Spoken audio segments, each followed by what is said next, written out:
مولانا محمد معدن الجود والکرم وعلی آلہ وصحبہ وبارک وسلم۔ صلاۃ و سلام علیک یا سیدی یا رسول اللہ، صلاۃ و سلام علیک یا سیدی یا حبیب اللہ، صلاۃ و سلام علیک یا سیدی یا نبی اللہ وعلی آلک واصحابک یا سیدی یا نور اللہ۔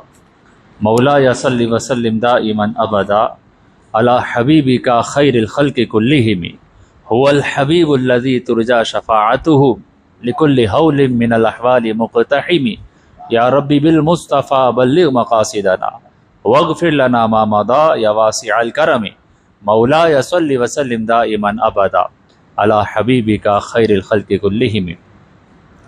حمد و صلات کے بعد معزز سامعین کرام، آقا علیہ الصلوۃ والسلام نے ارشاد فرمایا صلوا علی حیثما کنتم فإن صلاتکم تبلغنی۔ آقا علیہ الصلوۃ والسلام نے حکم دیا کہ تم جہاں بھی ہو مجھ پر درود بھیج دیا کرو کہ تمہارا درود و سلام مجھ تک پہنچ جاتا ہے۔ محبت سے بلند آواز سے درود و سلام پڑھ لیجئے۔ اللہم صلی وسلم وبارک علی سیدنا و مولانا محمد معدن الجود والکرم وعلی آلہ وصحبہ وبارک وسلم۔ معزز سامعین کرام، 850 سال پرانی بات ہے، 850 ایئرز پہلے کی بات ہے۔ ایک 15 ایئرز کا نوجوان لڑکا، ریسنٹلی اس کے فادر کا انتقال ہوا تھا، تو اس کے فادر نے انہیریٹنس میں ایک گارڈن، ایک باغ اور ایک پن چکی چھوڑی تھی۔ تو وہ 15 سال کا لڑکا اسی سے اپنی انکم جنریٹ کیا کرتا تھا۔ باغ جو تھا، جو گارڈن تھا، اس کی حفاظت کرتا، ٹیک کیئر کرتا، اس میں جو فروٹس لگتے تھے ان کو مارکیٹ میں بیچ کے اپنی زندگی کو آگے بڑھا رہا تھا۔ تو روز روٹین یہی تھی کہ باغ میں آنا، ٹیک کیئر کرنا، پانی دینا۔ تو آج بھی ایسا ہی ہوا کہ 15 ایئرس کا نوجوان لڑکا باغ میں آیا اور آ کر اپنے معمولات اور اپنی روٹین کر رہا تھا کہ اچانک ایک انتہائی خوبصورت چہرے والے، نورانی چہرے والے ایک بزرگ تشریف لے کر آ گئے باغ میں۔ یہ نوجوان لڑکا ان کو پہچانتا نہیں تھا، مگر جب دیکھا کہ بزرگ ہیں، اولڈ ہیں، چہرے پر داڑھی ہے اور سر کے اوپر امامہ بھی ہے، تو ان کے دل میں خیال پیدا ہوا کہ ان کی رسپیکٹ کرنی چاہیے، ان کو مان دینا چاہیے۔ تو یہ آگے بڑھے، تیزی کے ساتھ گئے، ان کو سلام کیا، ان کے ہاتھ کو چوما اور عزت کے ساتھ، رسپیکٹ کے ساتھ باغ کے اندر لے کر آئے اور ایک درخت کے سائے کے نیچے بٹھایا، اور بٹھانے کے بعد گئے اور انگور توڑ کر لے کر آئے، انگور کا خوشہ، اور انتہائی ادب کے ساتھ ان بزرگ کو کھانے کے لیے دیا کہ آپ اس کو کھائیے۔ اب وہ جو نیک شخص تھے، اللہ کے ولی تھے، وہ انہوں نے جب اس لڑکے کا یہ انداز دیکھا کہ نہ جان نہ پہچان، نہ مجھے یہ جانتا ہے نہ میں اسے جانتا ہوں، مگر یہ رسپیکٹ، یہ ادب، یہ حشیمہ، بس ان کے دل میں یہ خیال آیا کہ یہ کچھ شخص ایکسٹرا آرڈنری ہے۔ آپ کے پاس اناج تھوڑا سا تھا، آپ نے اپنی دامن میں سے اس اناج کا جو کھل کہلاتی ہے وہ نکالی اور یوں منہ میں رکھ کے اس کو چبایا، اور چبا کر پھر اس نوجوان لڑکے کو کہا بیٹا یہ کھا لو۔ اب وہ بچہ بھی تربیت یافتہ تھا، اس کے ماں باپ نے اچھی تربیت کی تھی کہ بڑوں کی رسپیکٹ کیا ہے، اور خاص طور پر اگر کوئی عالم ہے، مولانا ہے، حافظ ہے، مسجد کا امام ہے، مؤذن ہے، تو وہ بچوں کو سکھاتے تھے پہلے کہ ایسے لوگوں کی رسپیکٹ ہونی چاہیے۔ اب وہ انہوں نے جب کھانے کے لیے دیا تو انہوں نے یہ نہیں کہا کہ میں کسی کا جھوٹا نہیں کھاتا، بلکہ انہوں نے فوراً لیا اس نوجوان لڑکے نے اور کھایا، اور کھانے کی دیر تھی دل کی دنیا چینج ہو گئی۔ جو باغ تھا، جو پن چکی تھی، وہ آپ نے بیچی اور جتنا پیسہ ملا وہ سارا کا سارا پیسہ فقراء میں، مساکین میں، غریبوں میں تقسیم کر دیا، اور اس دن سے دنیا سے بے رغبت ہو کر اللہ سبحانہ و تعالیٰ کی بارگاہ میں ولایت کا مقام پانے کے لیے، تقوی حاصل کرنے کے لیے، علم دین حاصل کرنے کے لیے اللہ کی راہ میں سفر پہ چلے گئے۔ یہ جو نوجوان لڑکا تھا کہ جس نے ایک ایسے شخص کی عزت کی کہ جن کو یہ جانتے نہیں تھے، وہ ریئل میں اللہ کے ولی تھے، جن کا نام حضرت سیدنا ابراہیم کندوزی رحمت اللہ تعالی علیہ تھے، اور جس نوجوان لڑکے نے عزت کی، احترام کیا، اور اس احترام اور عزت کی وجہ سے اللہ کے ولی نے ان کو نواز دیا، وہ نوجوان لڑکا کوئی اور نہیں، بعد میں سلطان الہند، خواجہ خواجگان، غریب نواز حسن سنجری اجمیری رحمت اللہ تعالی علیہ کہلائے۔ تو خواجہ خواجگان، خواجہ معین الدین چشتی اجمیری رحمت اللہ تعالی علیہ، آپ کی لائف کا جو ٹرننگ پوائنٹ ہے، فادر کا انتقال ہو چکا ہے, 15 ایئرس کے ہیں. ہمارے یہاں تو 15 ایئرس کے لڑکے کو بولتے ہیں بچہ ہے, مگر اس بچے کی تربیت ایسی کی تھی ماں باپ نے کہ ان کو ادب کرنا سکھایا تھا. اور کہا جاتا ہے با ادب با نصیب اور بے ادب بد نصیب. ہمارے یہاں یہ چیز ختم ہوتی جا رہی ہے, بڑوں کا رسپیکٹ نہیں ہے. اب کوئی بڑا ہے, اس کی سفید داڑھی ہو چکی ہے, مگر چھوٹا اس کی رسپیکٹ نہیں کرتا, سلام تک نہیں کرتا. ہاتھ چومنا تو ختم ہی ہو گیا ہے, ورنہ یہاں پر تو ایسا تھا کہ جو چھوٹے ہوتے تھے بڑوں کو سلام کرتے تھے, بڑھ کے ہاتھ چوما کرتے تھے. اور خاص طور پر اگر کوئی عالم ہو, حافظ ہو, مسجد کا مولانا ہو, امام ہو, اس کی عزت ہوتی تھی. مگر آج کیا ہو گیا کہ نہیں جناب, ہم تو پروفیشنل ہو گئے, ہم کسی کی نہ عزت کرتے ہیں, اور اگر کوئی سیدھا چلے تو ہم سیدھا چلتے ہیں, الٹا چلے تو ہم ٹیڑھے ہو جاتے ہیں, ہم کسی کے رکھتے نہیں ہیں. میری زبان نہیں کھلواؤ, میں سب کچھ بول دوں گا. اللہ سبحانہ و تعالیٰ نے دیکھیں اولیاء کو چھپا کے رکھا ہوا ہے. میری بات سنیے گا, انبیاء اکرام علیہم الصلوۃ والسلام کی لسٹ مل جائے گی. آپ کو جاننا ہے کون کون نبی تھا, لسٹ ہے. آپ کو صحابہ اکرام کی لسٹ مل جائے گی کہ حضرت ابو بکر بھی ہیں, حضرت عمر بھی ہیں, حضرت عثمان بھی ہیں, حضرت علی بھی, ایک لسٹ مل جائے گی. مگر اولیاء اکرام کی کوئی لسٹ نہیں ہے, اولیاء اکرام کی لسٹ نہیں ملے گی. وجہ یہ ہے کہ اللہ نے اپنے اولیاء کو, اپنے فرینڈز کو, اپنے سینٹس کو, نیک لوگوں کو پبلک میں ہائڈ کر رکھا ہے. They are hidden amongst the people. چھپے ہوئے لوگ ہیں یہ. چھپے ہوئے کیوں ہیں؟ یہ ٹیسٹ ہے کہ تم نے کسی کی عزت کر لی اور وہی اللہ کا ولی نکلا, دنیا بھی اچھی ہو جائے گی, آخرت بھی اچھی ہو جائے گی. اور اگر تم نے کسی کی بے ادبی کر دی, انسلٹ کر دی, یہ سمجھ کے کہ یہ کیا بیچتا ہے, میرے سامنے کیا ہے, غریب آدمی ہے, میرے پاس جاب کرتا ہے, میرا امپلائی ہے, میں تو کچھ بھی بول دوں, آئی ڈونٹ کیئر, میں اس کو سبق سکھا کر رہوں گا, کچھ بھی منہ میں آیا بول دیتے ہیں.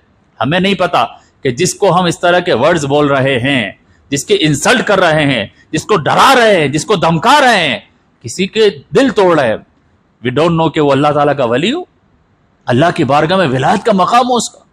کیونکہ آقا علیہ الصلوۃ والسلام فرماتے اللہ نے اپنے نیک بندوں کو, اولیاء کو پبلک میں چھپا کے رکھا ہوا ہے. تو ہمیں ہر ایک کی رسپیکٹ کرنی ہے, کیونکہ جو بھی ملتا ہے وہ ہم سے اچھا ہی ہے. کس چیز میں؟ نیکیوں میں ہم سے زیادہ ہوگا, ہمیں کیا پتا. اور ہمارے گناہوں کا تو ہمیں پتا ہے کہ ہم کتنے برے. جب ہم اتنے برے تو جو ہم سے ملے وہ ہم سے اچھا ہوتا ہے. اور خاص طور پر اگر کسی کی تربیت بھی دیکھنی ہے نا, کہ ماں باپ نے کیسی تربیت کی ہے, تو اس کو دیکھو کہ وہ ویٹر کے ساتھ کس طرح ٹریٹ کر رہا ہے. میں آپ کو ایک پوائنٹ بتا رہا ہوں, ہم بڑے با اخلاق ہیں, بڑے ہمارے پاس اچھی ویلیوز ہیں, ہماری اچھی تربیت ہوئی ہے, مگر کس کے ساتھ؟ باس کے ساتھ. باس کو اچھے سے سلام کریں گے, باس کے ساتھ اچھا بیہیویئر اپنائیں گے. پیسے والے کے ساتھ, پیسے والا آئے گا تو اس کو کھڑے ہو کے ویلکم کریں گے, آگے بٹھائیں گے, بھائی یہ پیسے والا رچ پرسن ہے. مارکیٹ میں, معاشرے میں اسٹیٹس ہے, اس کا تو پروٹوکول ہے, اس کی تو عزت ہے. مگر اگر کسی کی تربیت دیکھنی ہے کہ ماں باپ نے گھر میں تربیت کیسی کی ہے اور یہ اندر سے کیسا ہے, تو اس کو دیکھو کہ یہ ویٹر کے ساتھ, جو ریسٹورینٹ میں ویٹر ہوتے ہیں ان کے ساتھ کیسے ٹریٹ کر رہا ہے, وہ جو ہمارے امپلائیز ہوتے ہیں ان کے ساتھ کیسے ٹریٹ کر رہا ہے, جو ہمارے گھر میں کام والا اور کام والی ہے ان کے ساتھ کیسے ٹریٹ کر رہا ہے. وہاں ہمارے اخلاق اور بد اخلاق کا پتہ چلتا ہے. تو سیدنا خواجہ معین الدین چشتی اجمیری رحمۃ اللہ تعالی علیہ کو پتہ نہیں تھا یہ کون ہے, بل بچے اس کی تربیت ماں باپ نے ایسی کی تھی کہ فوراً کھڑے ہو گئے, ہاتھ بھی چوم رہے, بٹھا بھی رہے, کھلا بھی رہے, اور اللہ کے نیک بندی کی تعظیم کا صلہ اللہ تعالیٰ نے ایسا عطا کیا کہ قیامت تک آنے والے لوگ خواجہ خواجگان خواجہ معین الدین چشتی اجمیری رحمۃ اللہ تعالی کو عطائے رسول سلطان الہند غریب نواز کہتے رہیں گے. آقا علیہ الصلوۃ والسلام نے ارشاد بھی فرمایا کہ من لم یرحم صغیرنا ومن لم یوقر کبیرنا فلیس منا. یہ ادب ہے, اسلام ادب کا نام ہے. آپ فرماتے کہ جو ہمارے چھوٹوں پہ شفقت نہ کرے, آپ سے ایج میں چھوٹا ہے, اسٹیٹس میں چھوٹا ہے, پیسے میں کم ہے, کسی بھی طرح چھوٹا ہے, آقا علیہ السلام فرماتے جو ہمارے چھوٹے پہ شفقت نہ کرے اور بڑوں کی رسپیکٹ نہ کرے وہ ہم میں سے نہیں ہے. اس کا ہماری کیٹیگری سے تعلق ہی نہیں ہے, اس کا وہ کہلاتا مسلمان ہے مگر اسلامی تعلیمات پر اس کا عمل نہیں ہے. تو ایک چیز تو یہ سیکھنے کو ملی کہ فرام دا بگننگ خواجہ معین الدین چشتی اجمیری رحمۃ اللہ تعالی کے والدین نے یہ سکھایا تھا کہ بیٹا ادب کرنا, اپنے سے بڑوں کا ادب کرنا, دنیا بھی اچھی ہو جاتی ہے اور آخرت بھی سنور جاتی ہے. خواجہ خواجگان خواجہ معین الدین چشتی اجمیری رحمۃ اللہ تعالی علیہ, آپ سجستان کے ایک گاؤں ہے جس کو سنجر کہا جاتا ہے, وہاں پر 533 آفٹر ہجرہ بورن ہوئے. والد صاحب کا نام سید غیاث الدین، اور دونوں طرف سے یہ حسنی حسینی سید ہیں، نجیب الطرفین سید ہیں۔ آپ کے القابات ہیں اس میں عطائے رسول، سلطان الہند، غریب نواز، یہ آپ کے القابات اور ٹائٹلز ہیں۔ آپ کی جو زندگی کا جو ٹرننگ پوائنٹ تھا وہ تو یہ واقعہ تھا کہ ابراہیم قندوزی رحمۃ اللہ تعالی علیہ آپ کے باغ میں آئے اور انہوں نے رسپیکٹ کر دی اور ان کی لائف ہی چینج ہو گئی۔ اب جب لائف چینج ہوئی تو آپ نے سب سے پہلے علم دین سیکھنے کی نیت کر لی، کیونکہ انہیں پتا تھا کہ جو ولایت ہے نا، جو کوئی ولی بنتا ہے اللہ کے، وہ بغیر علم سیکھے نہیں بن سکتا۔ ان کو پہلے سے پتا تھا۔ اچھا، یہ چیز ہمارے کو نہیں پتا ہوتی۔ ہم جب نیکی کرنے جاتے ہیں، دین کا کام کرنے جاتے ہیں، تو ہم سے سارے کام کروا لو، ہمیں بولو کہ یہ پروگرام ہے اس میں بھی آ جائیں گے، مسجد کی خدمت کرنی ہے وہ بھی کر دیں گے، دارالعلوم کی خدمت کرنی ہے وہ بھی کر دیں گے، ہم سب دین کے کام کرنے کے لیے تیار ہیں، مگر علم سیکھنے کے لیے نہیں آتے، کیونکہ علم اگر سیکھ لیے تو ولی بنیں گے، اور شیطان کو چاہیے ہی نہیں کہ آپ کو ولایت ملے۔ شیطان تو چاہتا ہے جس طرح میں مردود ہو گیا یہ سب مردود ہو جائے، یہ سارے نیک کام کرتے رہیں اور بغیر علم کے کرے، اور قیامت کے دن پتا چلے کہ جو نیک کام کیے تھے وہ شریعت کے مطابق نہیں کیے، اللہ نے قبول ہی نہیں کیے۔ تو علم سیکھنے سے روکتا ہے۔ خواجہ معین الدین چشتی اجمیری رحمۃ اللہ علیہ کو پتا تھا کہ جو راہ ولایت ہے، اللہ کی بارگاہ میں قرب پانے کا جو ذریعہ ہے یا فرسٹ کنڈیشن ہے جو موسٹ امپورٹنٹ ہے، وہ ہے گیٹ ٹو نالج۔ آپ نے کہا مجھے علم دین سیکھنا ہے۔ اب آپ چل پڑے وہاں سے اور آپ پہنچتے سمرقند۔ سمرقند کے اندر مولانا شرف الدین رحمۃ اللہ علیہ ان کے پاس گئے اور آپ نے سب سے پہلے قرآن حفظ کر لیا، قرآن کے حافظ بن گئے۔ اس کے بعد بخارا آ گئے، مشہور و معروف مولانا تھے یہاں پہ مولانا حسام الدین بخاری رحمۃ اللہ علیہ، ان کے پاس علم دین حاصل کیا، اور یہ جو صرف و نحو ہوتی ہے، فقہ ہے، اصول فقہ ہے، تفسیر ہے، حدیث ہے، یہ تمام علوم آپ نے ود ان 5 ایئرس کے اندر سیکھ لی۔ 5 سال کے اندر حافظ بھی بن گئے، اور جو ٹریڈیشنل سبجیکٹس پڑھائے جاتے تھے وہ سارے کے سارے پڑھ لیے تھے۔ اب بھی آپ کے دل کے اندر کچھ کمی محسوس ہوتی تھی، کتاب آ گئی، قرآن پڑھنا آ گیا، حدیثیں پڑھنا آ گئی، مگر some thing was missing in his life. اور وہ جو علم سیکھ جاتا ہے نا، اسی کو ریئلائزیشن ہوتی ہے کہ یہ تو میں سیکھ چکا، مگر دل کو سکون نہیں ہے، عمل اور تقوی یہ کہاں سے ملے؟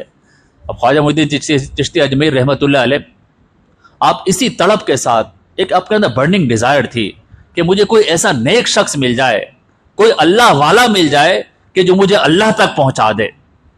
یہ بھی ایک طریقہ ہے کہ ہمارے اولیاء اکرام بزرگان دین کسی کی صحبت کو ڈھونڈتے تھے، کسی کی گیدرنگ کے لیے کوشش کرتے تھے کہ کوئی مجھے مرشد مل جائے، مجھے شیخ مل جائے، مجھے کوئی اسپریچول گرو مل جائے۔ خواجہ معین الدین چشتی اجمیر رحمۃ اللہ علیہ، آپ اسی طرح سے جستجو کر رہے تھے، تو آپ ایران کا ایک ایریا ہے ہارون، وہاں سے پاس بائی ہو رہے تھے، تو کسی نے بتایا کہ حضرت یہاں پر تو حضرت سیدنا عثمان ہارونی رحمت اللہ تعالی علیہ پائے کے ولی ہیں، بہت بڑے قطب المشائخ ہیں۔ آپ کو جب یہ پتا چلا آپ ان کی بارگاہ میں حاضر ہو گئے، حضرت عثمان ہارونی رحمت اللہ علیہ، اور بس ان کو یہ ریئلائزیشن ہو گئی کہ یہی وہ مرشد ہے، یہی وہ پیر ہے، یہی وہ شیخ ہے کہ جو مجھے ولایت کے مقام تک پہنچا سکتا ہے۔ آپ نے بیعت کی اور سلسلہ چشتیہ میں داخل ہو گئے۔ اب ہر وقت پیر کے ساتھ ہوتے تھے، اپنے شیخ کے ساتھ، اپنے پیر و مرشد کے ساتھ، سفر میں بھی، حضر میں بھی کئی سال ساتھ رہے، یہاں تک کہ حج کرنے بھی کئی مرتبہ اپنے پیر و مرشد کے ساتھ گئے ہیں۔ اور کس طرح جاتے تھے؟ ان کا جو لیگیج ہوتا تھا، جو سامان ہوتا تھا، اپنے کندھوں پر اٹھا کے پیچھے پیچھے چلا کرتے تھے، یہ پیر کی خدمت کیا کرتے تھے۔ پیر نے بھی پھر کیسا نوازا، ایسی تربیت کی کہ ایک مرتبہ اللہ سبحانہ و تعالیٰ کی بارگاہ میں ہاتھ اٹھا کے دعا کر دی، اے مولا یہ معین الدین میرا مرید ہے، اے مولا تو اس کو اپنا دوست بنا لے۔ اور پھر کہا کہ یا اللہ مجھے اپنے مرید پر فخر ہے۔ آپ کی تعلیمات کا اصل خواجہ معین الدین چشتی اجمیری کی لائف میں ایسا نظر آیا کہ پیر کہہ رہا ہے کہ مجھے اپنے مرید پر فخر ہے، مجھے پراؤڈ فیل ہوتا ہے کہ یہ میرا مرید ہے۔ خواجہ معین الدین چشتی اجمیری رحمت اللہ تعالی علیہ، آپ یہ سفر کرتے کرتے کئی اولیاء کرام سے ملاقات کی، پہلے علم دین حاصل کیا، پھر پیر و مرشد کی بارگاہ میں حاضر ہوئے، پھر آپ چل پڑے، کئی علماء سے ملاقاتیں ہو رہی ہیں، کئی اولیاء سے ملاقاتیں ہو رہی ہیں، یہاں تک کہ آپ بغداد پہنچے، اور بغداد میں آپ کی ملاقات ہوتی ہے پیران پیر روشن ضمیر حضرت سیدنا شیخ عبد القادر جیلانی سے۔ اب غور کریں کیسا وقت تھا یہ کہ ایک معین الدین چشتی اجمیری خود سلطان الہند ہے، پائے کے عالم پائے کے ولی اور جن سے ملاقات ہو رہی ہے وہ تمام اولیاء کے سردار ہے غوث اعظم سیدنا شیخ عبد القادر جیلانی. اور ایک دن نہیں، ایک مہینے نہیں، 5 months 5 مہینے خواجہ صاحب نے سیدنا شیخ عبد القادر جیلانی سے اکتساب فیض کیا ہے. آپ سے سیکھا ہے، تصوف کی باتیں پڑھی اور سیکھی ہیں. پھر آپ کا یہ سفر چلتا رہا، لیکن آپ پہنچے مدینہ شریف جانے کے ارادے سے، حج پہ چل پڑے. آقا علیہ الصلوۃ والسلام کی بارگاہ میں حاضری ہوئی. سلطان الہند ہیں مگر سلطان الہند ابھی نہیں تھے. آ کے عرض کیا السلام علیکہ یا رسول اللہ و یا سید المرسلین و خاتم النبیین. حضور کے بارگاہ میں آ کے مزار مصطفیٰ سرور دو عالم صلی اللہ علیہ وسلم پہ ادب سے کھڑے ہو کر سلام کیا.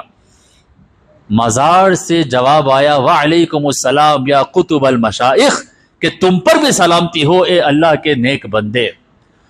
پھر اولیاء کرام اور نے اپنی کتابوں میں لکھا کہ خواجہ معین الدین چشتی اجمیری رحمۃ اللہ تعالی علیہ نے سوچ لیا تھا کہ یہ it is my last destiny, بس یہیں رہوں گا، میں مدینہ چھوڑوں گا نہیں.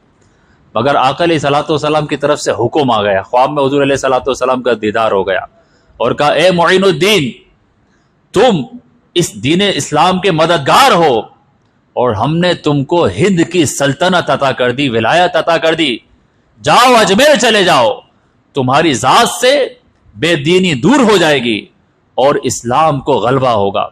اب خواجہ صاحب کی آنکھ کھلی. دل تو یہ چاہ رہا تھا کہ ساری زندگی یہاں گزر جائے، مگر آقا علیہ السلام کا حکم تھا کہ اللہ کے راہ میں سفر کر جاؤ، تبلیغ کے دورے پہ نکل جاؤ، اور تم یہ مدینہ چھوڑو اور وہاں جاؤ، ہند میں جاؤ، اور تمہاری ذات سے کئی لوگوں کو اسلام کی دولت نصیب ہوگی. اور ہم نے دیکھا کہ خواجہ صاحب کی تبلیغ کی وجہ سے، آپ کے اخلاق کی وجہ سے، آپ کی جو تصوف کا انداز تھا، آپ کی عادات کی وجہ سے 90 لاکھ 9 ملین جو نن مسلم تھے، کافر تھے، انہوں نے کلمہ پڑھا اور مسلمان ہوئے ہیں. 90 لاکھ لوگ. یہ جو ہم اور آپ ہیں نا، جو ہم مہندی کہلاتے ہیں، میں تو یہ کہتا ہوں کہ ہمارے جو گرینڈ ٹو گرینڈ فادرز ہوں گے نا، جو ہمارے انسیسٹرز ہیں، ہمارے آبا و اجداد، وہ سب ہندو ہی تو تھے، بتوں کی پوجا کرنے والے تھے. اگر وہ اسلام کے دامن سے وابستہ ہوئے تو اس میں خواجہ صاحب کا ہم پر احسان ہے کہ انہی میں سے کوئی ایک ہوگا کہ جو خواجہ صاحب کی بارگاہ میں حاضر ہوا ہوگا اور آپ کے صحبت کی وجہ سے کلمہ پڑھ کے مسلمان ہوا ہوگا. تو خواجہ معین الدین چشتی اجمیری رحمۃ اللہ علیہ کا تو ڈائریکٹلی ہم پر احسان ہے کہ ہمیں جو کلمہ نصیب ہوا، اسلام نصیب ہوا، یہ تو خواجہ صاحب کی وجہ سے ہوا کہ اتنے لاکھوں لاکھ لوگ آپ کی بارگاہ میں آئے اور کلمہ پڑھ کے مسلمان ہو جاتے تھے. خواجہ معین الدین چشتی اجمیری رحمۃ اللہ تعالی کی بڑی کرامات بھی تھی. اب زندہ ولی تو ہے، آج بھی ہیں. کہ ایک انگریز نے کہا کہ میں ہند میں گیا اور میں نے دیکھا کہ ایک قبر کے اندر شخص ہے، ڈیڈ ون قبر میں ہے، مگر میں نے دیکھا کہ پورے ہندوستان میں اس کی حکومت چل رہی ہے. لوگوں نے کہا یہ کیسے ہو سکتا ہے، وہ کون ہے جو رہتا قبر میں ہے اور سلطنت اور حکومت پورے انڈیا اور ہندوستان پر ہے؟ اس انگریز نے بولا اس کا نام معین الدین چشتی اجمیری ہے، سلطان الہند ہے. بڑے بڑے بادشاہ ان کے دربار میں حاضر ہوتے تھے، ان کے مزار پر آتے تھے.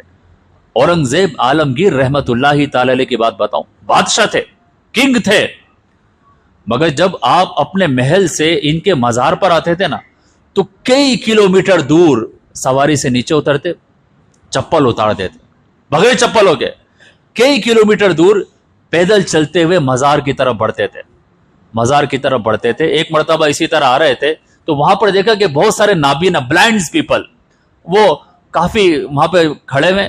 تو بادشاہ نے پوچھا تم کیوں کھڑے ہوئے ہو؟ تو ان نابیناؤں نے کہا کہ ہم اللہ کی بارگاہ میں دعا کرتے ہیں، یا اللہ ہمیں آنکھیں دے دے، یا اللہ ہمیں آنکھیں دے دے. تو بادشاہ نے پوچھا کب سے کر رہے ہو؟ کسی نے بولا سال ہو گیا، کسی نے بولا 2 سال ہو گئے، کسی نے 3 سال ہو گئے، کافی ٹائم سے آ رہے. بادشاہ نے کہا اچھا آنکھیں نہیں ملی؟ کہا ابھی تک آنکھیں نہیں ملی، ہم تو آتے ہیں، بیٹھتے ہیں، دعا کر کے چلے جاتے ہیں. بادشاہ نے کہہ دیا چلو سن لو، میں مزار پہ جا رہا ہوں فاتحہ پڑھنے کے لیے، میں واپس آؤں گا، اگر تو تمہیں آنکھیں مل گئیں تو ٹھیک ہے، ورنہ اسی وقت حکم دوں گا اور تمہاری گردنیں کٹوا دوں گا، جو نابینا ہے اس کو مروا دوں گا. اب بادشاہ یہ کہہ کے چلا گیا. اب باہر شور مچا ہوا، یہ سارے نابینا رو رہے ہیں، داڑے مار مار کے رو رہے ہیں، اللہ کے بارگاہ میں دعا کر رہے ہیں، یا اللہ پہلے تو صرف آنکھیں نہیں تھی، اب تو جان چلی جائے گی. روتے رہے. بادشاہ نے مزار پہ ادب سے حاضری دی، فاتحہ پڑھی، اپنا ٹائم لیا. جب واپس آئے تو عجیب شور تھا، مبارک ہو، کیا ہو گیا؟ بادشاہ نے پوچھا کس بات کا شور ہے؟ تو سارے کہنے لگے حضرت ہم نے آج اللہ سے جب مانگی آنکھیں تو اللہ نے ہم سب کو آنکھیں عطا فرما دی ہیں۔ بادشاہ نے کہا کہ اللہ تو اس وقت بھی دینے پر قادر تھا مگر تمہارا مانگنے کا انداز صحیح نہیں تھا۔ تم تو 2 وقت کی روٹی کے لیے یہاں پر بیٹھے تھے اور تم نام بدنام کر رہے ہو خواجہ کا کہ اتنے سال سے بیٹھے ہوئے ہمیں آنکھیں نہیں ملتی۔ اللہ سے مانگ رہے تھے مگر تمہارا دل کہیں اور تھا، تمہاری توجہ کہیں اور تھی، تمہیں یقین نہیں تھا کہ تمہیں آنکھیں ملیں گی۔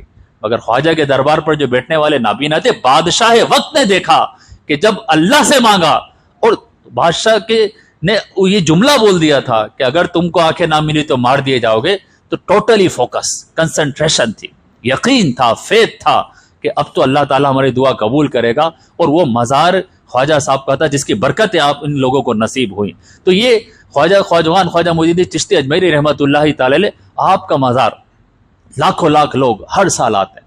رجب المرجب کے مہینے میں جو 6 رجب ہوتی ہے، جس کو ہم چھٹی شریف بھی کہتے ہیں، دنیا بھر سے لوگ ٹریول کرتے ہیں، آپ کے مزار پر حاضر ہوتے ہیں، فاتحہ پڑھتے ہیں۔ ان کو یاد کیوں کیا جاتا ہے؟ 850 سال ہو گئے تقریباً، کتنے پرائم منسٹر دنیا سے گزر گئے، کتنے پریزیڈنٹ چلے گئے، ورلڈ وار 1 بھی چلی گئی، 2 بھی چلی گئی، ہمیں تو پتہ بھی نہیں ہے کہ اس وقت کے پریزیڈنٹ کون تھے کہ جس نے جاپان کے اوپر ایٹم گرایا تھا۔